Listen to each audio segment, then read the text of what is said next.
यदि एक पुस्तक के अंकित मूल्य पर 4% की छूट दी जाती है, जिससे विक्रय मूल्य अंकित मूल्य से 160 रुपये कम हो जाता है, तो पुस्तक का अंकित मूल्य क्या होगा, ये हमसे यहाँ पर पूछा गया है।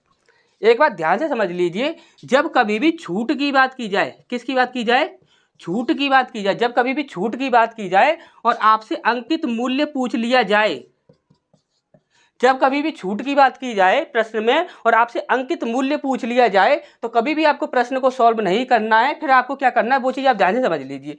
छूट कितने की है, 4% की। 4% का मतलब कितना होता है, 1/25। कितना होता है 4% का मतलब, 1/25। तो जो संख्या आपकी 25 से डिवाइड हो जाएगी, यानी कि नीचे वाली संख्या से जो संख्या डिवाइड हो जाएगी, वही आपका आंसर होगा। जो संख्या आपकी नीचे वाली संख्या से डिवाइड नहीं होगी, वह कभी भी आपका आंसर नहीं हो सकता। हमने बोला कि 25 से 440 डिवाइड हो जाएगा, आप बोलोगे सर बिल्कुल नहीं होगा, तो ये कभी भी हमारा आंसर हो ही नहीं सकता। 25 से 710 डिवाइड हो जाएगा, बिल्कुल भी नहीं हो सकता, तो ये भी हमारा आंसर नहीं होगा। हमने बोला कि 25 से 812 डिवाइड हो जाएगा, बिल्कुल भी नहीं हो सकता, तो ये भी हमारा आंसर नहीं होगा। हमने बोला कि 25 से 400 डिवाइड हो जाएगा, बिल्कुल डिवाइड हो जाएगा, तो यही हमारा आंसर हो जाएगा। और इस ट्रिक को कोई भी काट के दिखा दे, गारंटी हमारी है।